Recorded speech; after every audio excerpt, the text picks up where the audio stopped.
2 videos in 1 day. Don't get used to it, all right? This is strictly because we're a couple of days away from the LCS starting up in probably the craziest meta that we've ever had before one of the seasons. So I wanted to go in there and speculate on what the chances are that this will influence which teams and how it'll happen. Now, I want to get out in front of this and say, extremely speculative. No one has any idea. But this is what I think will be the case, and it probably won't matter, and I'll get into the specifics in a little bit. For those of you who don't know what has happened with the meta, there's been a series of changes between MSI and what we're about to see that have really changed the way the game works. These all kind of worked in combination to lead to the meta that we see now. There's been a nerf to wave clear, changes to junglers, and a big nerf to 80 carries early game in the bot lane, as well as how much they do in the late game. This has all resulted in a massive snowball meta with some games not even having 80 carries in them. There's also hard farming junglers who take mid farm with things like Taric, Nunu, Mordekaiser, Braum in the mid lane holding things for those kinds of champions, and the game is completely broken open.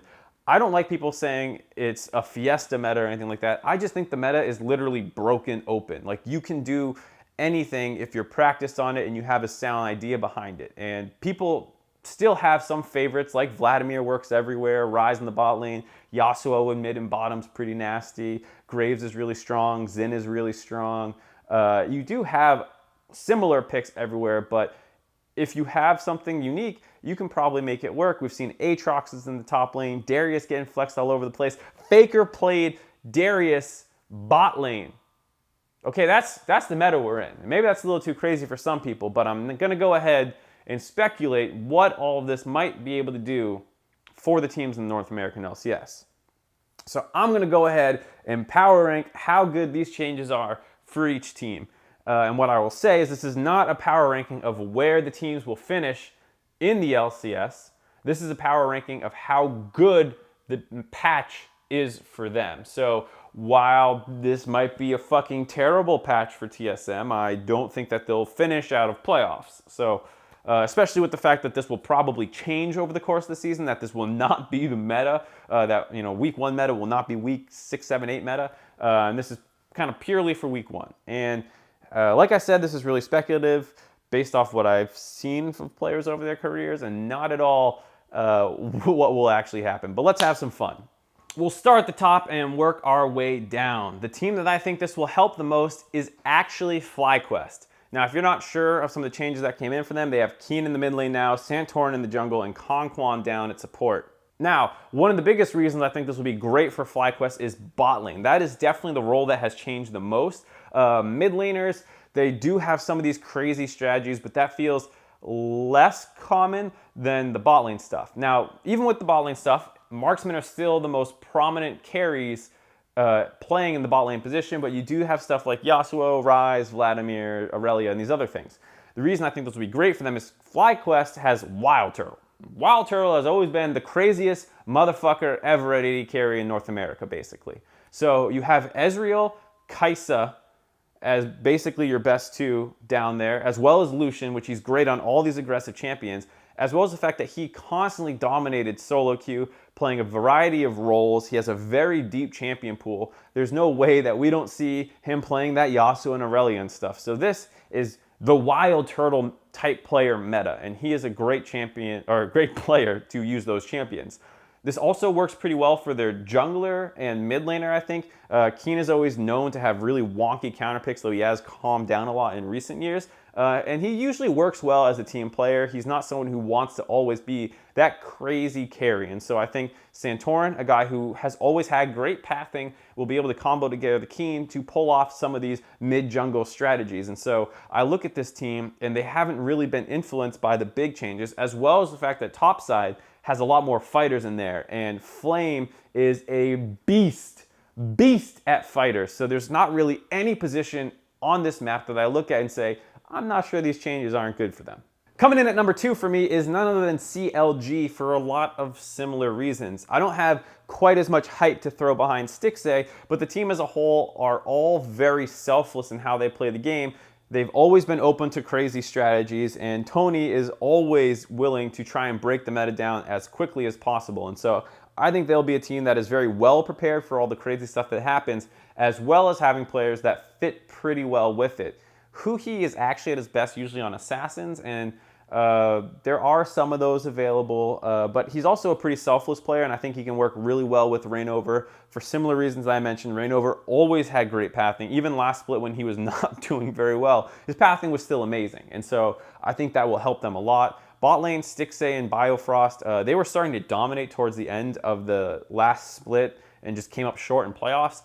Not sure how great this will be for them, but I think it will still be okay.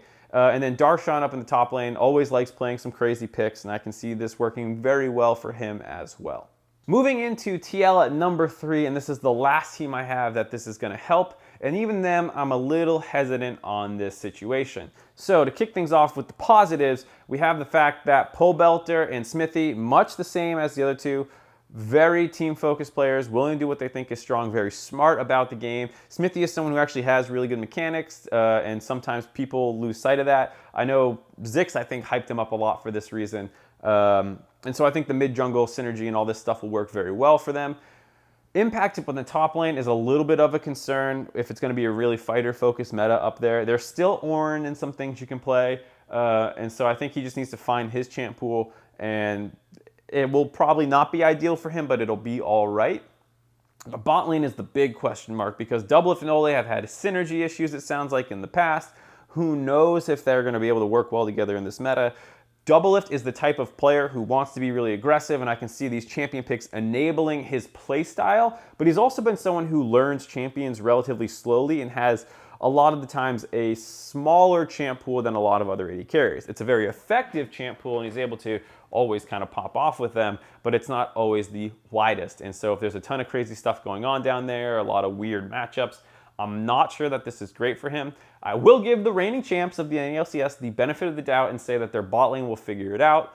Their mid jungle, I think, will be fine. And Impact, a little bit of the question mark, but top lane doesn't feel like the most important role right now. So hopefully if it doesn't work out, it's even, a diminished concern due to the role's nature right now. 100 Thieves is going to bring up the first team that I consider this neutral for, or at least like some positives and some negatives, and they kind of feel like they cancel each other out. On the one hand, a lot of very smart players who I think will be able to adapt to different metas. They've been through a lot of different metas, but it's also a very different game, and they're all such veterans that it might be hard or even undesirable for them to really relearn this whole meta. In terms of actual player strengths, I mean, Someday in the top lane really rallied to the second half of the season, was an absolute beast, and if he's going to be able to continue that momentum with fighters who can take over the game on their own, should be good for him.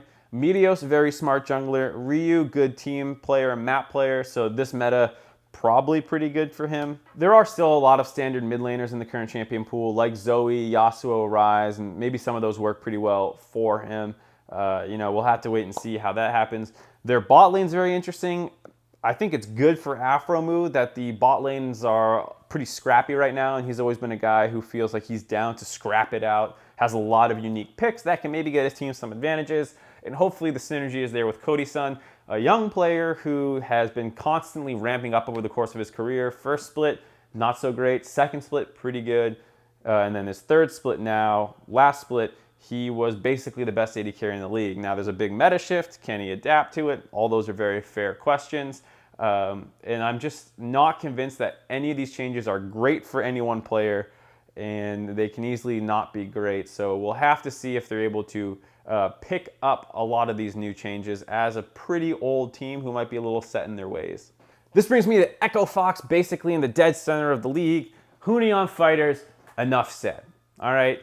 Phoenix in the mid lane, playing supportive stuff, not usually his cup of tea. There is still a lot of aggressive stuff, though, like the Aurelias and the Yasuos, so maybe that works out for him. Also don't know if we're going to be seeing a ton of Damonte. He's feels like a bit standard mid-mage player, and a lot of those are out of the meta right now. He does have a nasty Zoe. He can still play Ryze, so maybe he'll be fine, and maybe he can work with Dardoch, who, by the way, power farming and very influential jungle matchup, perfect for Dardoch. You can go for crazy aggressive ganks with the Xin Zhao and stuff. Maybe he plays the Master Yi. I can see a lot of ways that this meta is fantastic for Dardoch. Despite how much I don't think he likes the meta based off his Twitter, I think it could be a very good meta for him. This brings me to the bot lane, where I'm pretty convinced this is not great for them. It feels like Alltech and Adrian are at their best when they're playing in support of the rest of the team, when they have the Callista and the Caitlyn's or whatever, and they can kind of just 2v2 the bot lane and go focus on going even. That's really hard to do right now with how aggressive it is, as well as I wouldn't say Lucian and Kaisa are things that scream Alltech to me, and so that means, is he going to be playing the Ryze and the Vladimir? I'm not sure. Adrian does play some engaged champions and often plays the mages, and so I think he'll be okay, but it feels like with how much stuff revolves around bot lane right now, given that that was the weakest point for Echo Fox last split, it is concerning going into this meta. This brings me to Clutch Gaming, last team in the neutral category for me. Really, really hard for me to say. I don't think it'll be great for Solo, but he actually has a pretty large history of playing bruiser and fighter style champions. In the mid lane, Febiven is clearly a control mage player. He does have a history on assassins and things like that, but in the last couple splits, feels like he really favors farm, going for his couple item power spike, and then being a monster in team fights, and a more safe play style that I don't know exists in the current meta. Lyra is someone who, if you asked me after spring last year, I would have said, this is the best meta ever for him. But he did have a bit of a come down split in spring and was not super impressive. You also look at the bot lane here. Apollo and Hakuho are often known for their ability to go in slightly win laning phase and then are sometimes a little unimpactful in team fights. There's not that many team fights anymore, but I'm not sure Apollo is the kind of guy you want on Yasuo. It's probably pretty good for Hakuho. When we see him on Playmakers, it's often when he looks his best. He's a very smart player, and so I think the two of them will, just with how much built-in synergy they have, be decent in this meta, but it's just so hard to know if any of these things are good for them. The only one that you can probably say it's good for is Lyra, but even then he had some synergy issues with his team last split, so that might not even be true. Psych, I lied. And by that I mean, upon further reflection, I decided to last minute bump up Golden Guardians to the medium category. Not bad for them. Lorlo in the top lane works best as a fighter player. We saw Zalao in these kinds of things previously. I'm sure he'll have a couple crazy picks up there. The Aurelias, the Fioras, this kind of stuff that can work pretty well for him. In the mid lane, Mickey doing these hard jungle farming styles with contracts is not something I expect to see out of him, but the more aggressive champions are things that could work well for him, like the Aurelia and the Yasuo. But separate from that, just the fact that the game is kind of batshit crazy right now in terms of how the fights play out, and Mickey kind of being coin flip Mickey, whatever, that sounds pretty good for him. It's not like a super controlled game, which is, I think, where he struggles. So this should be good for him. The concern for me is the bot lane. Definitely and Matt had a quietly decent season last split. I think definitely put up more impressive stats than people really understood. But this is a very, very different meta for a very young player. Maybe that helps him. I don't think that'll be the case. I think they'll struggle a little bit down there with how much aggression is down the bot lane potentially. And then in the jungle, I don't think it needs to be said, but anytime Camille is super meta in the jungle and it's contracts, that sounds pretty good for them. Contracts has always been pretty good at some of the cheesier stuff in terms of like the level 2 ganks and things like that. That's very, very prevalent in the current meta, as well as the fact that he, at Worlds last year, played a lot of these marksman and hard farming junglers and had a pretty good showing on them, which that play style is kind of alive right now in terms of being a carry threat from the jungle. That brings me to the first of the teams that I don't think this is a good metaphor, and kick things off, I'll go with C9. Oh, the cat's out of the bag on this one. They just benched a lot of their best players from the last split. Sneaky is benched, Smoothie's benched, and Jensen's benched for Keith, Zazel, and Golden Glue. They're keeping Svenskeren and Licorice. Now, the fighters on the top side, Licorice, fine. Svenskeren is pretty hit or miss depending on how the rest of his team is playing. When he's on a team that's functioning well, his aggressive invade nature is great and works well in the current meta. But if his team is not functioning well, he is usually the first to get punished on his teams. And if C9 is in trouble, Sven is in trouble. And that gets me to the rest of the team. So obviously, they mentioned it in the C9 video, and this is not the case of PR hiding the realities necessarily. I've heard from people who were scrimming C9 that they were not doing well and that their academy team was doing substantially better. So the fact that they've been swapped up is no surprise to me. So I hope we get to see these guys do well. Everyone's been waiting for Zazel. Here's his time. And maybe these guys, with their winning scrim record, will be able to transition it to the LCS, but it's a lot of young guys. Keith and Golden Glue did not have the best performances their last time being starters in the LCS, so that's a concern for me. Just the fact that you benched 3/5 of your team is not a good sign for me in the current meta. Maybe they should be lower, but with the subs coming in, I'm willing to give them a little bit of the benefit of the doubt here. That brings me to TSM, and yeah, yikes. I do not like this meta for them at all. Haunster in the top lane, he's a pretty versatile player who can play those tanks, can play those fighters. I think he'll be all right. He does play very aggressive and far up in lane with the cheesy ganks that happen and the level 2 aggression. Maybe he gets punished a little bit, but I doubt that'll be the bigger problem on the team. I'm looking at things like the fact that Bjergsen is, I believe, at his best on those kind of control mage champions and playing a very efficient, focused style on, like, min-maxing all the decisions that you make. He feels like he loves being that really cerebral player, and I am just not sure that this is the meta for that. I have no question about his ability to play the champions, things like the Aurelia, the Yasuo. I have no doubt that he will play to the meta and play more aggressive in it, but it's just not his natural tendency, I believe, and that's probably not going to work well, as well as the fact that I don't think he'll want to play or be necessarily good at playing any of the more supportive mid laners giving up their farm to Mike Young. I just don't see that being something that this team wants to do.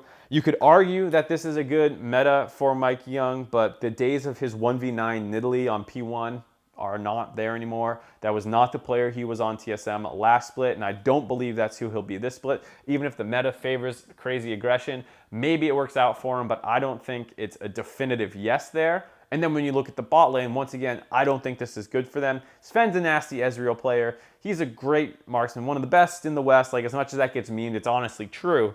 But with all the crazy shenanigans going on down there, and the fact that Sven and Mithy often work to neutralize their opponents and go even before becoming monster team fighters, and Mithy with this great knowledge of macro and stuff like that, the game is not super macro focused right now. It's much more about champion understanding, aggression, and these kinds of things. And that is not at all what these two players kind of built their careers on. And so this could be a big concern for me, as well as the fact that if you read the tweets that have been out there and you can kind of get a read on who's enjoying the meta, Sven sounds like he fucking hates it. So I don't think this is good for TSM at all. You look at the play styles of the players versus the meta, the champions of the meta versus the players, and it just doesn't look good.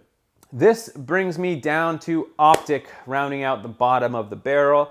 I think Power of Evil and Arrow, very much the same way that I said before about the other two on TSM, kind of apply to them.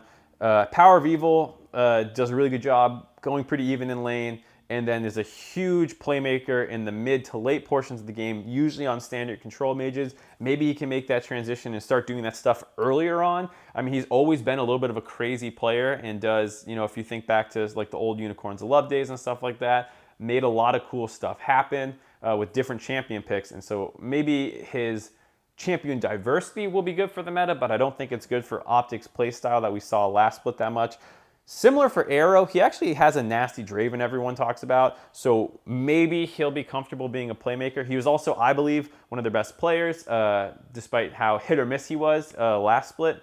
And maybe the 80 carries getting forced out of the bot lane, the marksman, whatever, and more champions with agency down there, maybe that helps him out.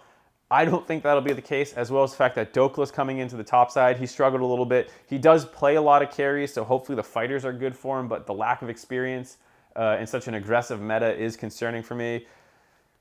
Maybe it helps, but I really do believe that this will not be great for Optic. So there you go. There are my power rankings of how I think the meta will influence the teams. This is not how I think they will end the season. This is not even necessarily how good I think the teams will be in the meta, just strictly looking at the meta for the teams. You know, like TSM is not going to be the 9th place team, assuming this meta sticks. I think the players are too good for that, but just that it's hard to think of a worse meta for TSM than this one potentially. Anyways, let me know what you guys think in the comments below. The meta is completely crazy, totally broken open. Anything can happen, it feels like right now. So of course, any list like this is pure speculation, but I would love to hear what you guys think will happen when the season starts up in just 2 more days. 3, 2, 3, whatever. Watch the NALCS, watch the countdown. It's gonna be the shit. Don't expect 2 videos a day.